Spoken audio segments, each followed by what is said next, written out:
This week on Bloodstream, women with bleeding disorders get new recommendations, AAV gene therapy is off the hook for cancer development, and lockdown's impact on bullying. Then, later on the show, film director Ryan Gielen joins us to discuss his new film, My Beautiful Stutter, streaming now on Discovery+.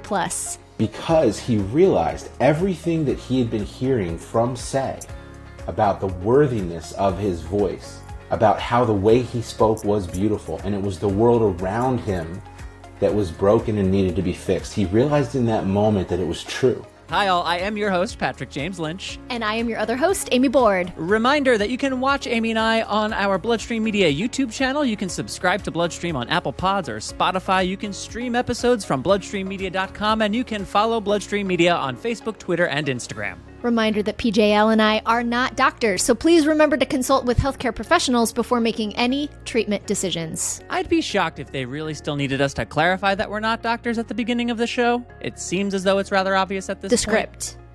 Patrick, stick to the script. Oh, right, the script. Sorry. Thanks for listening, rate, review, and tell a friend about us, and hey, welcome to Bloodstream. Interesting show today. We have some encouraging updates, some less encouraging but equally important real talk about bullying.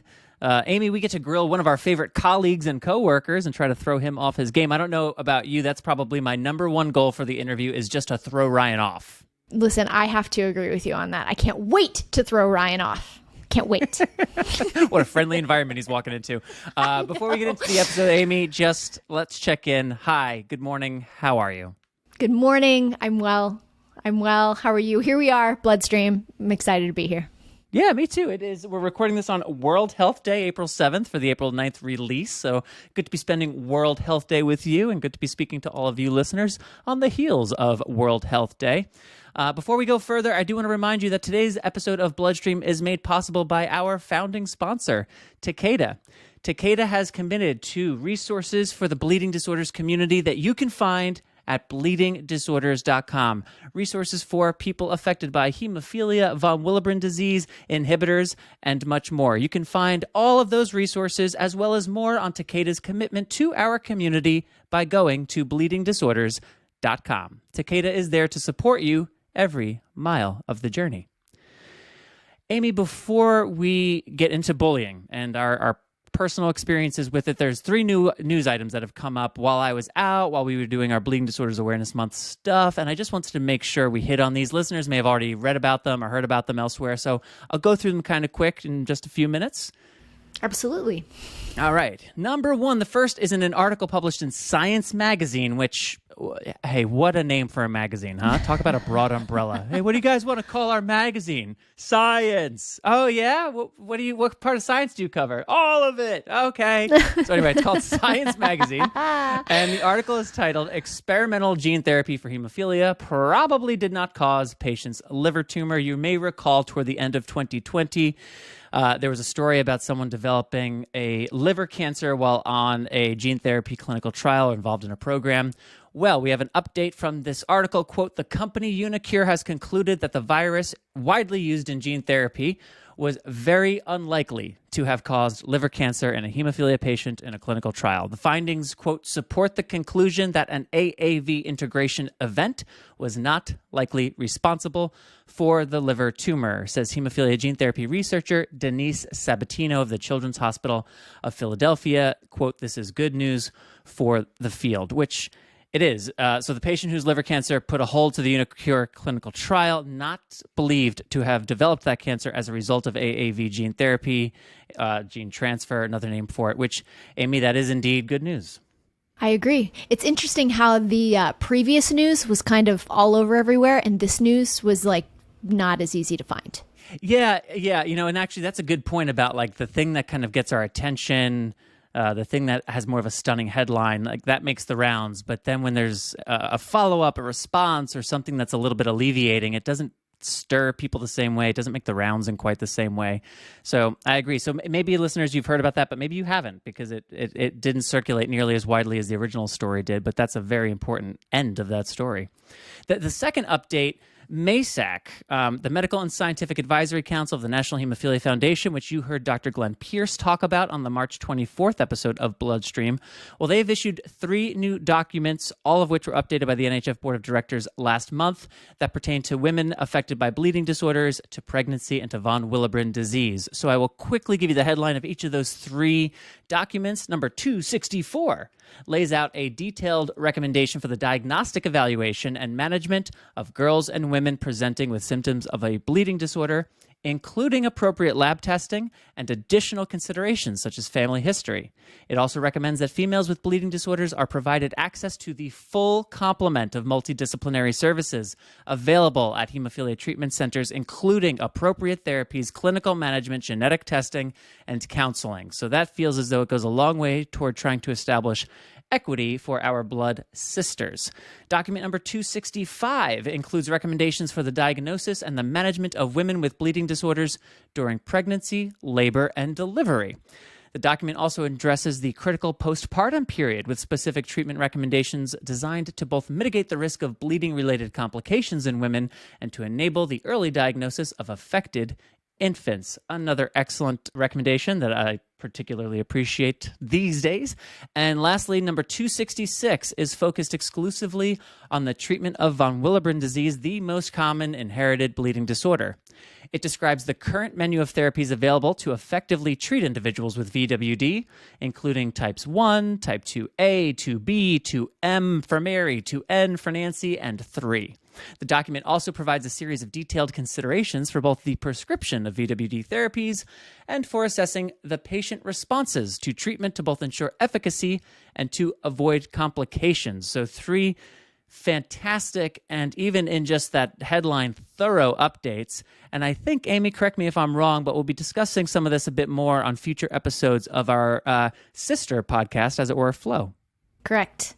And just a reminder to all the women out there, all patients, I know this, it's like a lot of information. What do you do with recommendations that come from MASAC or like the new VWD guidelines? You know, what good will they do? Just a reminder to read them and to have them in your advocate arsenal, you know, so you can go into your treater and say, these are the recommendations from MASAC to hopefully get you treatment. I love the postpartum treatment recommendations for women with bleeding disorders. And those first 2 documents cover all women with bleeding disorders. So those that have mild hemophilia as well as VWD and platelet dysfunction. So it covers everything. So it's wonderful. And we'd love to, I just want to shout out, we'd love to hear personal stories of women that have utilized these guidelines and these recommendations as a way of advocating for themselves. So if you have a story, feel free to reach out to me personally on social media, and we'd love to get you on the podcast. You can also email mailbag@bloodstreammedia.com, or if you click on the Linktree link in any of my social properties, there's also a spot where you can leave a voice message if you just want to send us directly a voice message with your story. So a few different ways you can get in touch with either Amy, me, or the show itself. Lastly, how the American Rescue Plan can affect your healthcare coverage. So the American Rescue Plan, ARP is the acronym. It was signed into law on March 11th, and it provides new opportunities to get health insurance coverage and or to reduce the cost of your premiums. And the National Hemophilia Foundation is strongly urging patients and families to review your coverage now to make sure you are maximizing your benefits under the new law. So listeners, you can learn more about the American Rescue Plan and NHF's call to action, the 3 new MASAC recommendations, and the investigation into Unicure's clinical trial by following the links in the program notes. So on last week's episode, Patrick and I spoke with Lawrence Woolard, who is a bleeding disorder patient. He's an advocate. He's an educator, about articles that he recently published on education via social media in the COVID era and the experience of young people. And the one topic that we touched on, but we didn't really get into during that conversation, was bullying. Bullying is something that impacts households all over the world. In fact, the BBC just profiled a school in the United Kingdom, and that's where Lawrence is from, for all but eliminating bullying. They credit their process in large part to banning unstructured sports and recess and replacing those periods with supervised quizzes, poetry recitals, chess, choir clubs, and in alternative forms of structured social experiences, which I just found fascinating. I don't know how long quizzes are going to be the happy replacement to soccer matches during recess. That just doesn't seem like a long-term... Football, Patrick. Your American is showing. Oh, I'm so sorry. Apologies for so terribly offending you from Denver. I don't know if quizzes and chess tournaments are the secret sauce for ending bullying. But nevertheless, as you said, that this school has made progress. They've been recognized for it, and that's to be commended. Yeah. Bullying does happen everywhere, and it certainly affects young men and women in the bleeding disorders community. I was pretty lucky growing up. I did not experience much bullying, in large part, though, because I was very socially strategic about how much I stood out or made myself a target in any way. But even still, I was made fun of for my weight, for my slings, crutches, and wheelchair use, for sitting out gym classes when I, quote, seemed fine, for missing school all the time without seeming reasons, for not being able to ride a bike, for not having a second car in our family, actually, which, man, talk about privileged bullying. But that was it. So actually, as I talk it through, maybe I was bullied a little bit more than I typically think back on, and maybe I've just chosen not to think back on it too much. I don't know. I'm learning something about myself through this segment, Amy. I agree with you. I feel the same way. One of the things, when I was looking back, we didn't have that word back then. Bullying wasn't a word. At least it wasn't a word for me. It was just, kids being kids. Yes, same. And I think socially strategic is a wonderful word. I have a very distinct memory of being in the 6th grade and being in my room, and my room looked into another house where some of my classmates lived. And I was singing at the top of my lungs, like the soundtrack to Beauty and the Beast or something. It was a Disney related movie. Shocker. But like giving it. Giving it, which I would do in my room all the time. And I heard just malicious laughter from these boys in this room, and they were my age. But the thing that's so interesting is I never stopped that practice of singing in my room. In fact, I did it in my college dorm, very, blindly and naively thinking that no one would be able to hear me sing at the top of my lungs. And I've always looked back on that experience wondering, I can't believe that didn't stop me from doing that. I just remember closing the blinds, and being, horribly shamed. But then the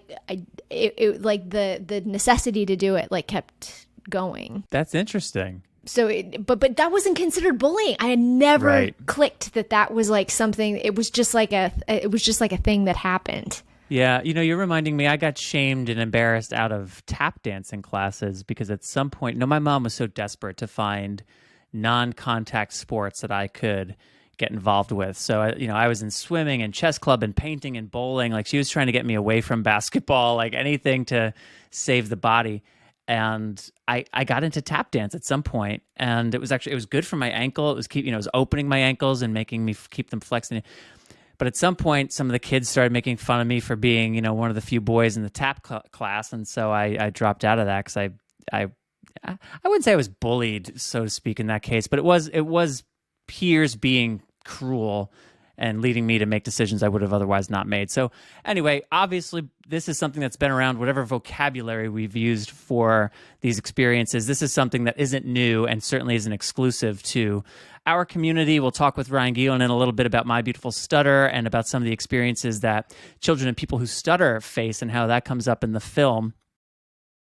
Do a little bit of research before today's podcast. I put on my professional hoodie, I guess, and I did some digging, some internet sleuthing, as it were. Internet sleuthing, just like a solid Google, just big old Google search. It's a great word, so I didn't want to say what you said. But anyway, there have been many pieces that have been written about bullying, and particularly cyberbullying during the COVID pandemic. And of course, some of these pieces were written in July of last year, and they're framed as though the pandemic was nearing an end, which is adorable. There was one study by the National Institute of Health, and even just reading the overview that's provided in their abstract, I thought this was kind of interesting for this conversation. The title of the article is, "Has the COVID-19 pandemic affected the susceptibility to cyberbullying in India?" So this is specific in India, but I think that what the abstract provides, I have to imagine so much of this extrapolates worldwide. So I'm just going to read this abstract. It's informative. The research focuses on analyzing whether the factors significant in cyberbullying susceptibility changed with the lockdown. The study was conducted by surveying 256 students before the pandemic in October of 2019 and 118 students during the lockdown in June of 2020. So again, still kind of early in the lockdown compared to how long it lasted and the impact it had, but nonetheless, good information. This included questions about the respondents' demographics, online presence, experience with online bullying, perceptions of others online, and the instances of cyberbullying that apply to them. The results showed factors important in both time spans, namely 1, experience with online bullying, 2, individuals' perceptiveness to others' opinions, 3, frequency of social media posts.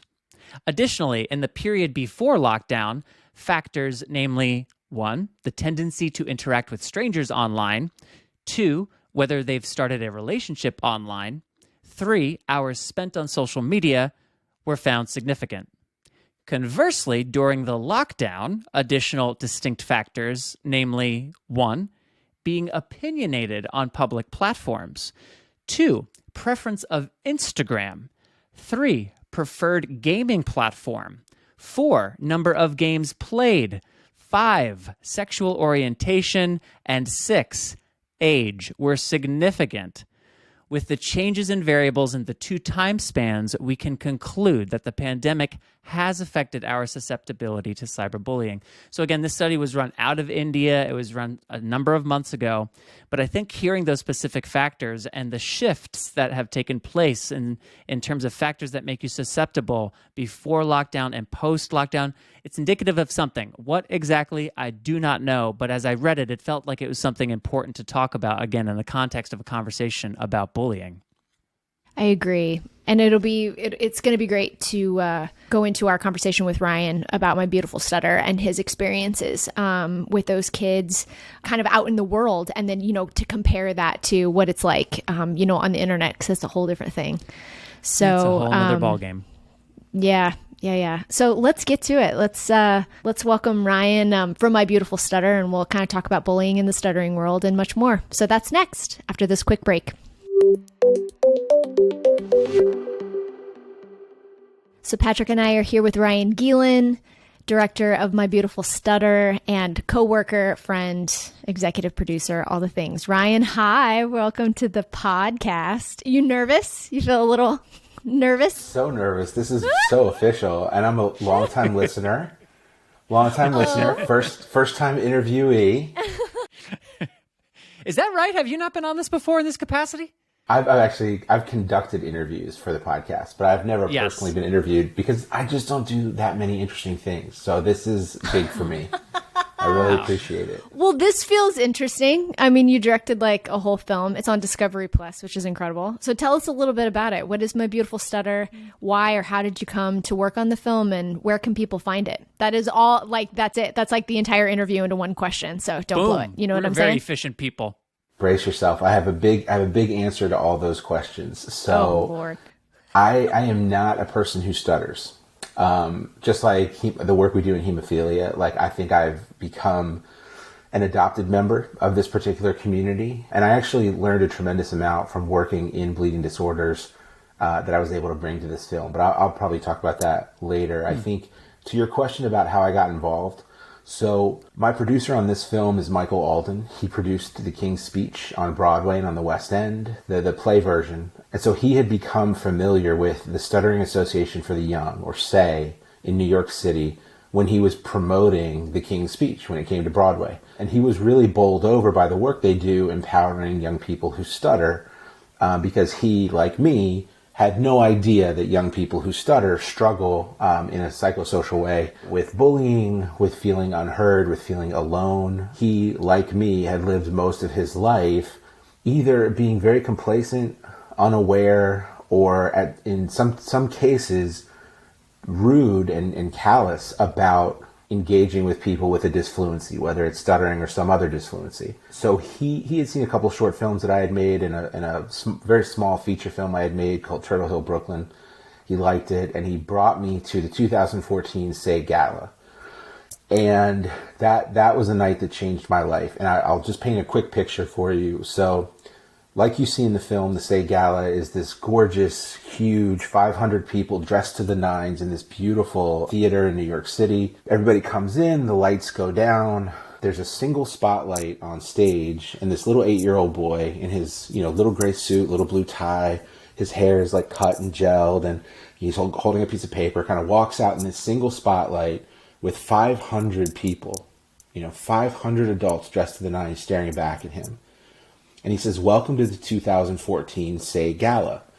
But it took him 15 or 20 seconds to say it. And when he was done, because of his stutter, and when he was done, there was silence in the room. And you could see him look up from this piece of paper and look out. And I realized he was waiting to hear the laughter. He was waiting to hear the tittering. He was waiting to hear people whispering about how embarrassed he should be because he stuttered through that. But what ended up happening after 3 or 4 seconds of silence was a standing ovation. And in that moment, you could see him grow a foot. His entire being changed. His shoulders rolled back, his chest puffed out, he sparkled, he floated off stage. Because he realized everything that he had been hearing from Say about the worthiness of his voice, about how the way he spoke was beautiful, and it was the world around him that was broken and needed to be fixed. He realized in that moment that it was true. Because you can tell a young person that. If you're a loving parent, you probably do.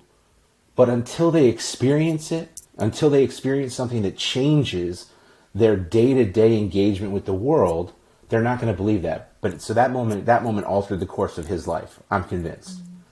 Wow. And it altered the course of mine. Because there's no way to experience that and to then realize nobody knows this and nobody's talking about it and nobody's telling this story. And there are kids like him. There are literally hundreds of thousands of kids like him all over the country who are not going to have this experience, but instead, every time they speak, they are going to hear the laughter, or people whispering, or teachers rolling their eyes, or other people bullying them into attempting fluency. Right? And so when you have that moment, when you see that young person on stage and you see what their life is like when they are not being supported, when they're being told by the world around them that fluency is the only path, and until and unless you are fluent, you are not worthy. You are not worthy of love. You're not worthy of friendship. You're not worthy of the positive experiences that every 8-year-old is worthy of in school. That's the message that is received over and over and over and over again. And when you realize that as a filmmaker, right, and as a compassionate person, and as somebody who was bullied at that age, you can't just say, well, that was a nice evening. I'm glad I went. You have to do something. So I left that evening pretty fired up. And that fire has now led me on a 7-year journey. It took about a year to get a little bit of money to start filming and to get permission from Say to be the filmmaker that was going to tell this story. And then it took 6 years from 2015's gala to actually get the project out to the world. There's so much in what you just shared, but one of the things that really stood out to me there was your reference of your own experience with bullying. And just before you came on, Amy and I were sharing a little bit of our experience with bullying growing up. What did this project bring up for you? What in your own experience of bullying comes to the surface? What was your experience growing up? Yeah, I made a pretty conscious decision when it was clear that the film was going to come out and I was doing these Q&As. We had a chance to do Q&As for about 1,500 middle and high school kids in Northern California.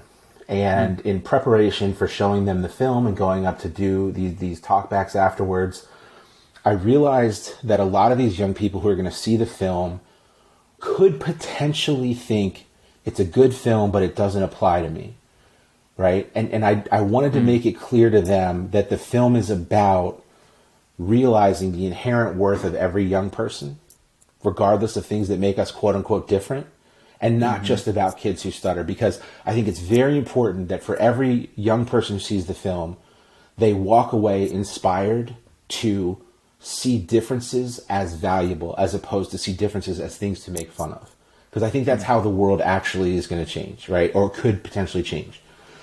So I wanted to reinforce that, and I made a conscious decision that for the first time in my life, I would talk about my own experience where I felt like these young people in the film, because it's not about stuttering.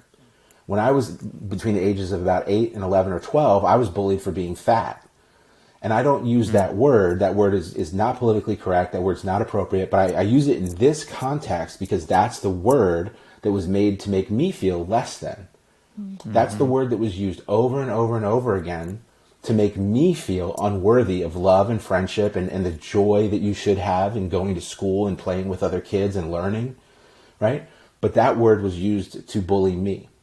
And I started talking about it to this group of young people, and in every Q&A, there would inevitably be multiple kids who would say, I'm so glad you mentioned that because I'm bullied for the same thing, or I'm bullied for this, or I'm bullied because I have a prosthesis, right? It enabled sort of additional lines of dialogue to ripple out.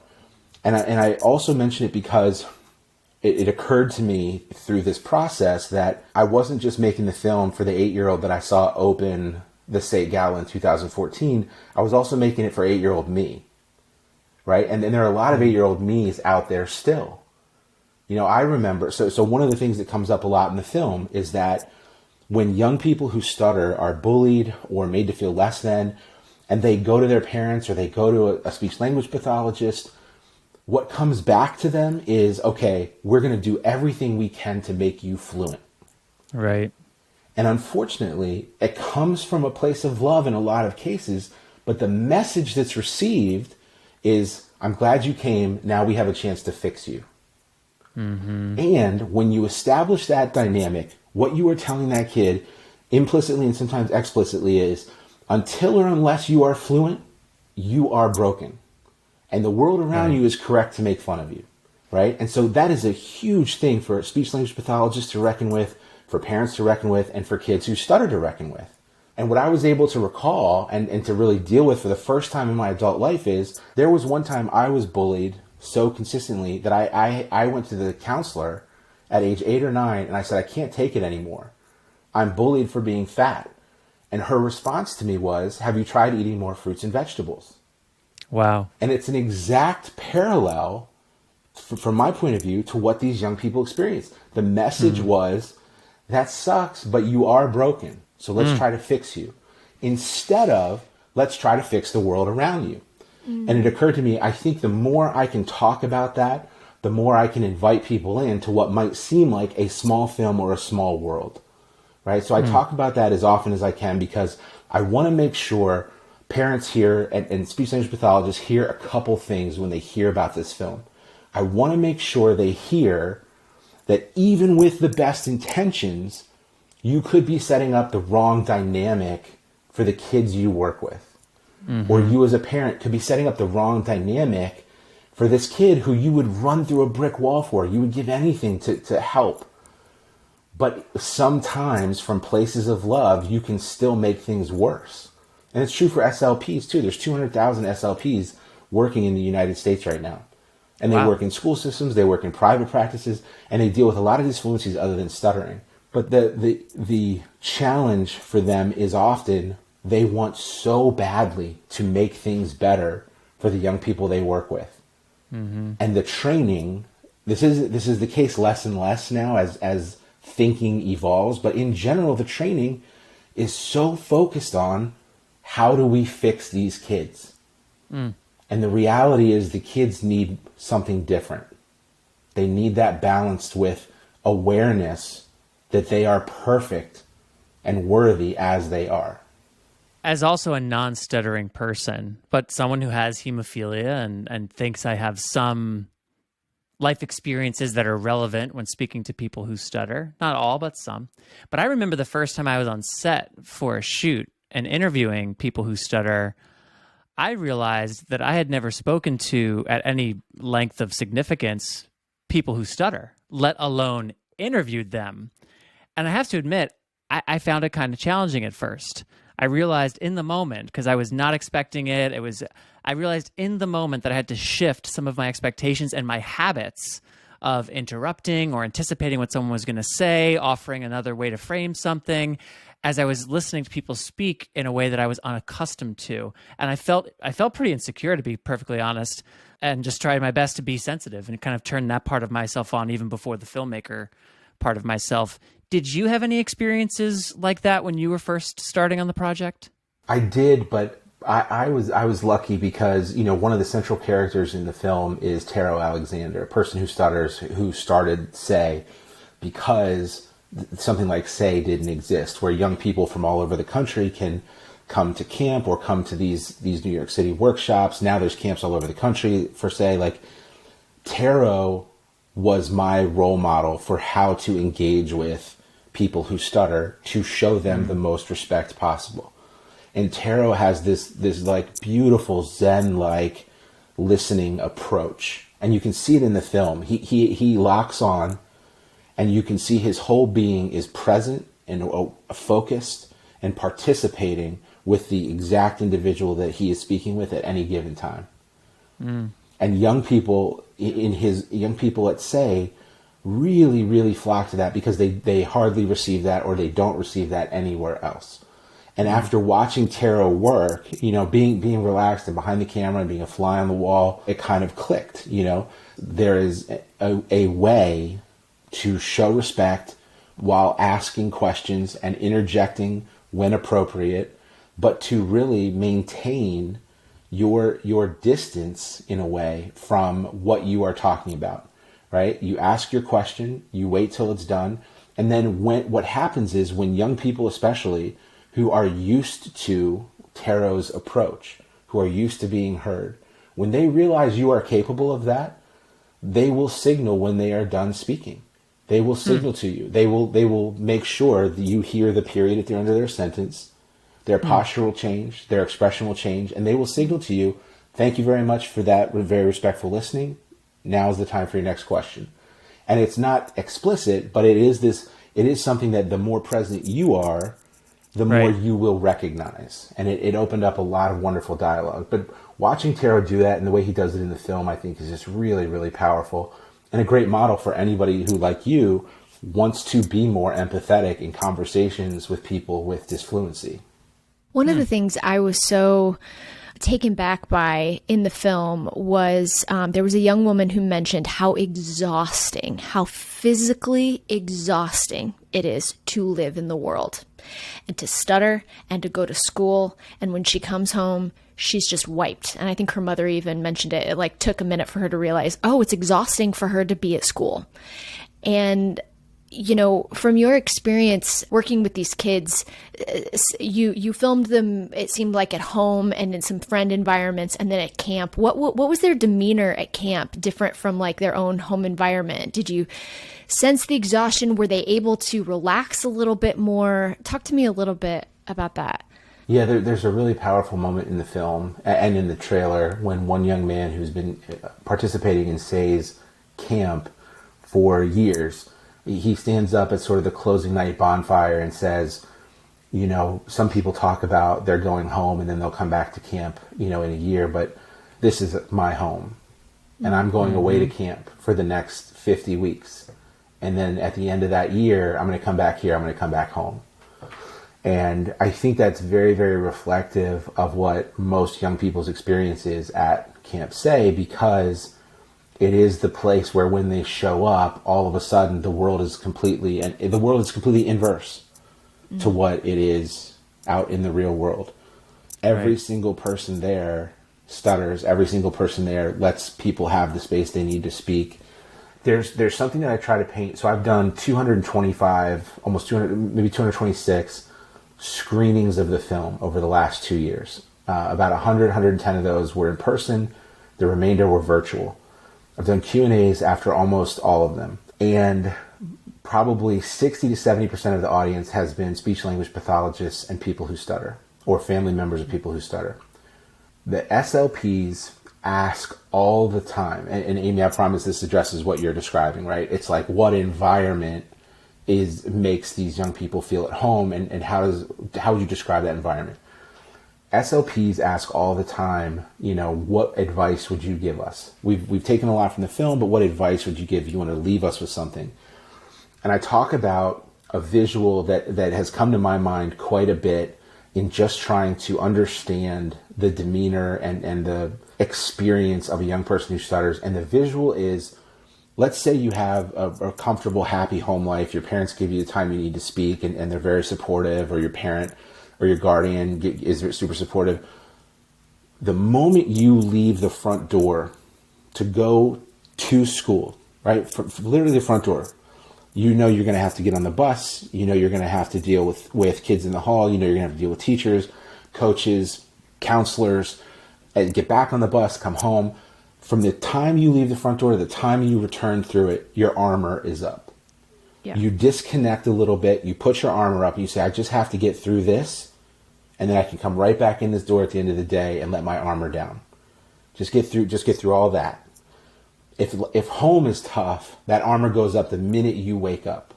Before you even get out of bed. You wake up and you're like, okay, let's get the armor on, and we'll just get back to this room and close the door at the end of the day. And that's a brutal, difficult way to live for a young person. No young person should have to experience that and live that way. The armor goes up. When I talk to SLPs, or when SLPs ask me about advice or the film, I say, I don't know a lot about speech-language pathology. I don't know a lot about the terminology and the mission. So I'll leave you with this, just one particular question or challenge. How can you make your practice feel like a place where the armor can come down, as opposed to a place where the armor has to stay up? Because if all you focus on is fluency, the armor will stay up, because no child who goes through therapy, speech-language pathology, which they commonly refer to as just therapy, no child who goes through that is going to become fluent. And if they do become fluent temporarily, or their fluency improves a little bit, it will very often revert. And not just revert a little bit, it will often revert to how they speak. There's a lot of opportunity to build tools and improve a little bit and find tricks and tips. But ultimately, tools and strategies are not going to make someone fluent. If a stutter is permanent, a stutter is permanent. So how do you make your practice feel like a place where the message the young person is receiving over and over and over again is, if you never become 1% more fluent, you are still worthy of love and friendship and joy? Because that is not a message they receive, and that message will be way more impactful on the outcome of their life and their happiness and their well-being than, let me give you a tip to hide how you stutter on the letter S or the letter L, or a strategy for breathing. So that's the kind of visual that I always try to come back to when someone asks about the demeanor at home, the demeanor at camp, the demeanor at school. That's the visual. And I think if people keep that visual in mind, even lay people like us, if that's the visual we keep in mind when we engage with people who stutter, if our goal is, hey, I want them to feel like they can take the armor off, that's going to give us a great path for engaging with people with dysfluency. Because it's going to make us more empathetic. It's going to make us more calm. It's going to make us a better listener. My Beautiful Stutter is streaming on Discovery Plus. You can get a free trial to Discovery Plus if you don't already have it, and you can watch My Beautiful Stutter for free. You even get a week to do so. How about that? Ryan, we're about at our time, but I have one last question for you, which is, you mentioned the 225 plus screenings, all the SLPs and stuttering community members who have seen the film. It is now on Discovery Plus. So as a filmmaker, you mentioned it's been a 7-year journey. I can't imagine this is the end of the journey, but it sounds as though you've reached the point where the film is out. People are engaging with it. It's on a major platform. You've promoted it. What is your relationship to the film now? What's still to be done? What's on your mind with regard to My Beautiful Stutter? I was talking to my wife about it the other day. It feels kind of like empty nest syndrome. Like when parents have kids go off to college. It's bittersweet. But I'm ready to, I would like to release a book based on the film. I'd like to release a podcast series based on the film. I'd like Bloodstream to be, the place where we release it, so that we are continuing to grow what Bloodstream Media is and the impact it can have. But ultimately, I'm ready to move on. I feel like I've given it everything I have, and I hope what happens is, I hope the stuttering community and the SLP community sees it and shares it, and I hope it's a resource for them for a long time. But just as importantly, I think the only way the world really changes around young people who stutter is if people like us on the outside see the film, share it, and it actually means something to us. Because I think that's what needs to change. I don't think SLPs can be more empathetic. I don't think, they're already incredibly empathetic. I don't think young people who stutter need to like fix anything. I think it's the people like us around them that need to see this. And that's my hope, is that we see it and we learn to listen. So see it, share it, tell a friend, mybeautifulstutter.com, or search My Beautiful Stutter on Discovery Plus. Ryan, congratulations. It's been awesome to be a backseat witness to this journey and to have been able to participate in some of the screenings, to watch how the cast has been impacted by their experience of getting to share the film and share the story and engage with audiences. It's been such a cool ride. Congratulations. There's so much to be proud of. And let's see what we can do with that book and podcast next. Yeah, thank you. Thank you very much for the support. Thanks for talking with me. Thank you, Ryan, for joining us again. My Beautiful Stutter, it is available now on Discovery Plus. You can sign up for a free trial if you do not have Discovery Plus. My Beautiful Stutter, streaming now. And join us next week for our World Hemophilia Day episode. We will talk with Save One Life, which is one of our favorite organizations, but there's a twist. There is a twist. Save One Life has been working with Brown University, business students from Brown University who have looked into their Project Share program, which we know so much about, and actually added their thoughts about how we could streamline and make that program more efficient. It's also broadened their view about what hemophilia is and our community into their degree. So anyway, fantastic interview with students from Brown. You have to check it out next week. That is very cool. Perfect for a World Hemophilia Day episode. So thank you for that, Amy. Thank you for that tease. Thank you, Greg, for everything you do for the Bloodstream podcast and everyone at the Bloodstream team. Thank you, Ryan. Again, appreciate you coming on. Thank you all for listening. And thanks to Takeda for being the presenting sponsor of the Bloodstream podcast, bleedingdisorders.com to learn more. And that is all for this episode. Do you have a bleeding disorders or health topic you would like to hear us discuss? Is there an expert or guest that you're dying to hear from? Do you want to inquire about casting opportunities for Bloodstream or Believe Limited's narrative and docu-styled podcasts and video series and everything else we do? Well, you can email us at mailbag@bloodstreammedia.com or connect with Bloodstream Media on social media. You'll find Bloodstream Media on Facebook, Instagram, and Twitter, or you can follow Amy Board, Patrick James Lynch on Facebook, Instagram, Twitter, or LinkedIn. Shout out to all the committed LinkedIn users out there. By the way, LinkedIn usage way up during the pandemic. I read about that too in preparation for this episode. So just way up. So anyway, I am your don't encourage host. him. It's research. If the research encourages me, I think it makes me right. I am your host, Patrick James Lynch. And I am your other host, Amy Board. And until next time, if we don't rip each other's heads off, take self-care of each other. Each other? Well, yeah. Take self-care of each other and yourselves and everyone else in your life. Bye, everybody. Everybody. Bye-bye.